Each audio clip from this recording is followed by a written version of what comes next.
Citizens of the universe, it is time for episode 21 of the Neutral Lens podcast. In all honesty, I have not recorded an episode in a while, so it sounds a little bit different. That is why. But yeah, another week is in the rearview mirror, and we have some new topics to discuss, so let's get into it. Before we begin, as always, if you guys have any questions you want answered or topics you want discussed, hit me up on social media at Neutral Lens Pod on all socials. I'll try and answer it soon, but no guarantees. I don't know how far my schedule goes because I do tend to record these quite early on, so we'll see. But yeah, so first topic. We have a boy. He's in his sophomore year in college. He's met a girl on campus, undisclosed location, obviously. But they started talking a little bit. They exchanged numbers. They were kind of texting back and forth, hung out a little bit outside of class a couple times, going great for about a week. It really hasn't been that long, but all of a sudden she stopped talking to him, and he followed up a day later and said she said she was busy and that's why she didn't reply. But then he kind of like reprompted and no reply again. So he's asking, what is going on here? Why did she ghost me? What's happening? Okay, so first of all, I have no idea what you said. Like, whatever her response is heavily dependent on what you said. Like, did you say something kind of flirty and it came out of nowhere too early? Did you say something maybe a little sexual that maybe made her uncomfortable? Did you just say something maybe that's insulting her or insulting someone she likes or insulting like a sports team that she likes, a hobby that she has? There could be a lot of things that maybe you said that just kind of irked her or just, twisted her the wrong way a little bit, so to speak. But either way, that could be a sign also that she's just not interested in you. There's a few scenarios where this could play out. And there's also the possibility that she just is genuinely busy. But yeah, like for example, she could get ticked off if you said something insensitive about her family. You really have to watch it, I think, especially when you don't really know somebody.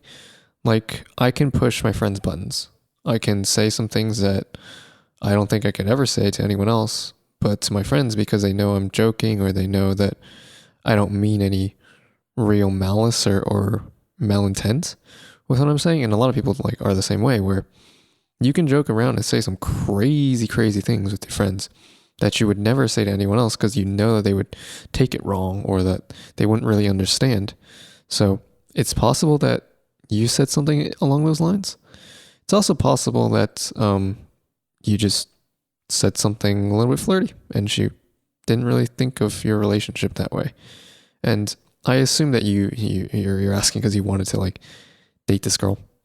And unfortunately, the reality is like if that happens, where you kind of have this ghosting situation, you either got a long way to go or you need to find someone else. Because a lot of the times when you start liking somebody and they like you back and you guys start talking, they're gonna make time to reply to you basically no matter what, unless they're super busy, which is kind of unlikely, to be honest with you. Okay, like I can't make too many assumptions. I don't know what year she's in. I don't know what major she is, but generally people, like if it's someone that you like for example you, even if you get busy, you get texted earlier in the day and you can't really respond, you're going to respond later that day. And if you do forget, like a lot of apologies and whatnot. But yeah, so it's probably a good sign that she may not like you that way. And if she is really that busy where she's constantly forgetting about responding to you, then maybe you need to find somebody else because she's not going to have the time to devote to you and the relationship, and it's kind of going to go nowhere even if both of you want one. So at least for the time being, it's not really worth pursuing. I know this isn't the answer you wanted to hear, but it's kind of just what happens. Ghosting usually happens for a reason, like you either said something or there's something else going on, but it's almost never a good sign. I mean, it's never a good sign. Sometimes it's neutral, but yeah, unfortunate. I'm sorry.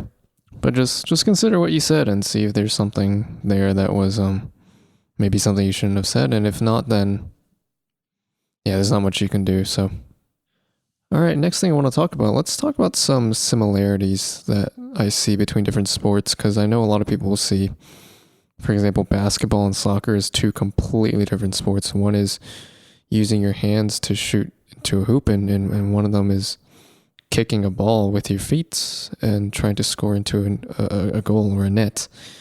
But already in there is like some similarities. You're both handling a ball, you're both dribbling, and you're both trying to get it into a designated area for points.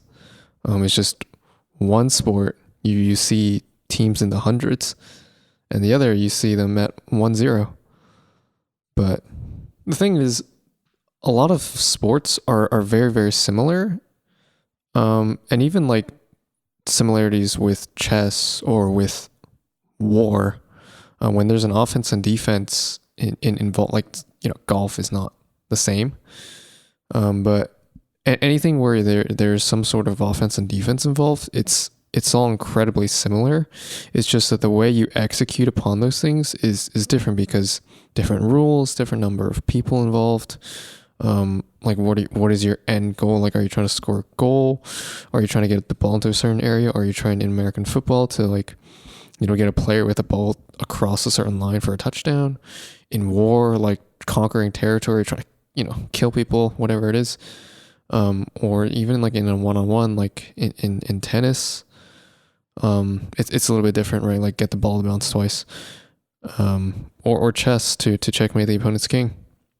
There's a lot of different rules that can change the way you execute upon the plans, but a lot of them are like, at the end of the day, the concepts are the same, where you can see them all play out, just in different ways because they're different sports. But like, for example, you have an attacking side that wants to put more resources or more people or more whatever onto one side of the field to overload the defense and hope that there's not enough. So like in war, right? 10,000 troops is going to beat 5,000 almost every single time. You put 3 receivers on the left side against 2 defenders. One of them is probably going to get open. Things like that, but also just using the field, for example, to say, okay, I'm going to draw a lot of the defenders over to one side, which will hopefully open up some space on the other side. So let's just say you get 2 or 3 players over to the right side in basketball, draw a couple of defenders, maybe there's more room to maneuver for the other guy who's on the left side, so they can get him open for a shot.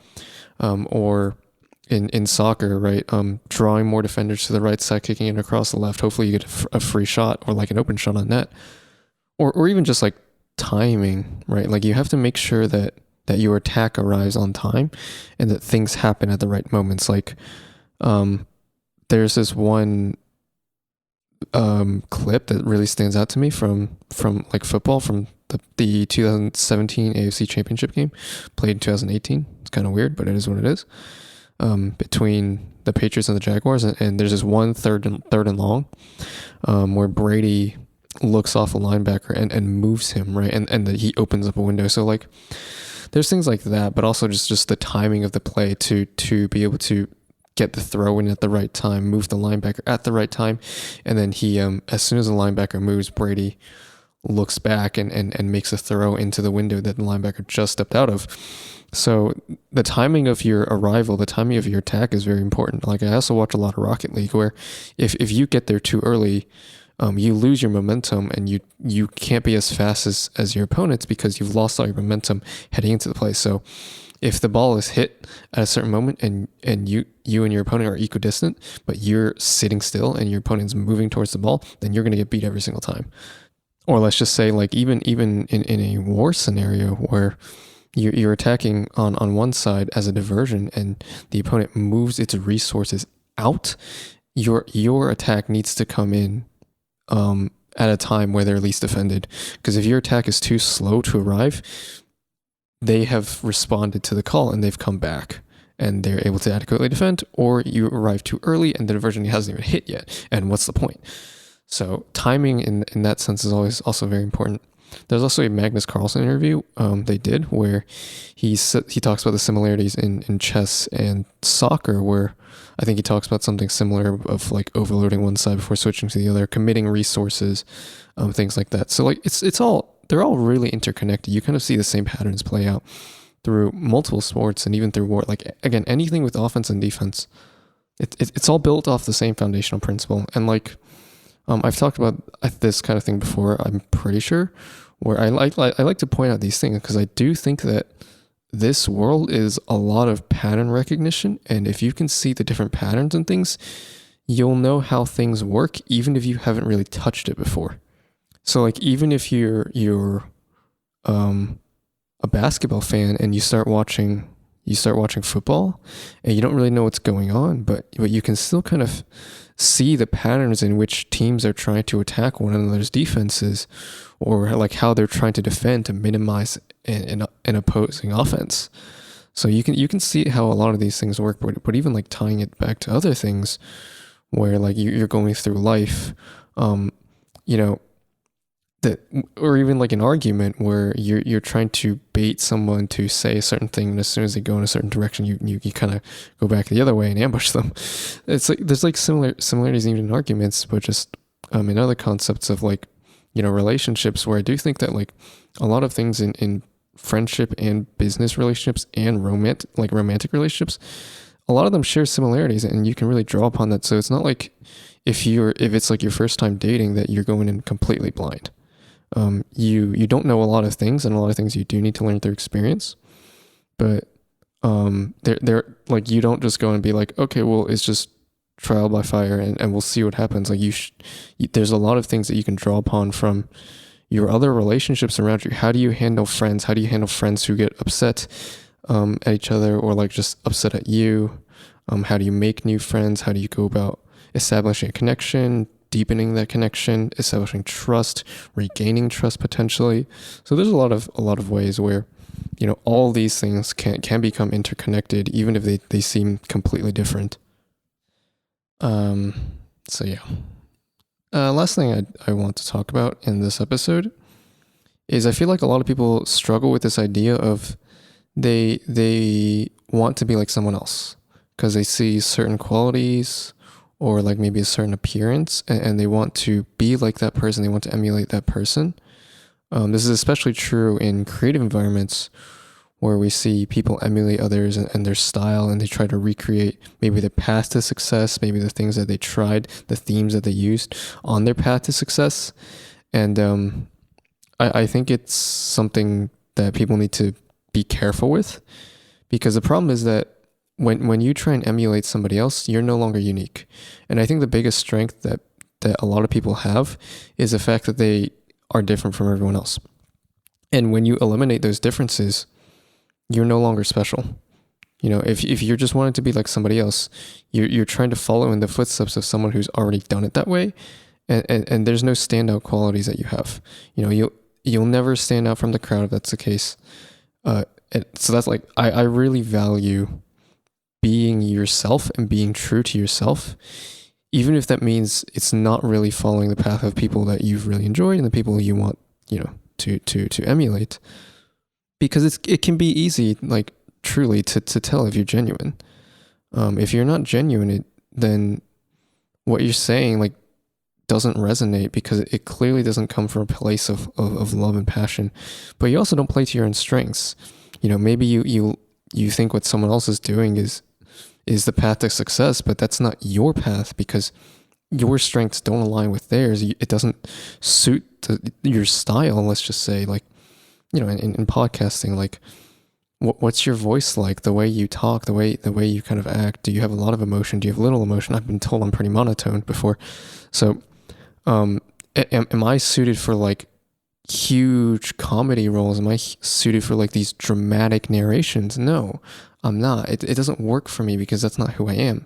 That's not what makes me unique. Like, I think talking about things objectively and kind of exploring in that sense, and trying to remove emotion and just present facts and unique perspectives, that's what I'm good at. And maybe in a sort of relaxing sort of way, not in the ASMR way, but not in the way where it's annoying. So it's important to me that I play to my strengths and I do what suits me, rather than just saying, I've seen these guys be successful, I'm going to do exactly what they're doing. It doesn't mean you should never look at somebody else. It doesn't mean that you should never try and emulate parts of somebody else. But you have to be careful in how you're doing it. You don't want to use other people's success as exact steps, right? You can use them as guidelines. The way I like to do it is I see things that I like from other people, and I learn from it, and I take bits of it to try and see how what they're doing can fit into what works best for me. So it's really important that you understand yourself and how you operate, so that you can do what works best for you, and think, okay, so this person's doing this. Maybe I need to change the way I approach whatever it is, and try and adapt it sort of to what they're doing without losing my own uniqueness and individuality. Don't just blindly copy what they're doing.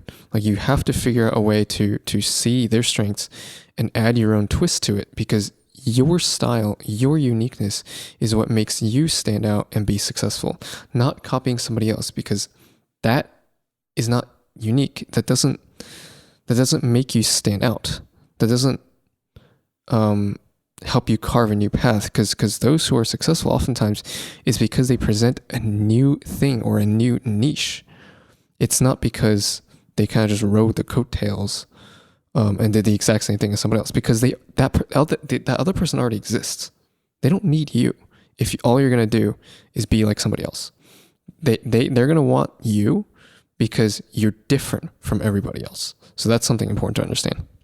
And I understand people thinking oh, I'm maybe not good enough, and these people got success doing this, so maybe there's a formula there. What if people don't like me for me? But it's you just have to find whatever works for you. I think that sometimes people just, obviously there's a lot of other things involved, but you have to find what works best for you. And sometimes it's really hard to find, and you don't really know, but it's really about self-reflection, figuring out your strengths and your passions and your individuality, and how you can be different from other people in a good way, and lean on those while you learn lessons from other people and take the parts of their game that you like and combine it with what you have to make you unique. That's what's going to make you successful. All right. I think that'll do it for this episode. Thank you guys for listening as always, and I will see you in the next one. Peace.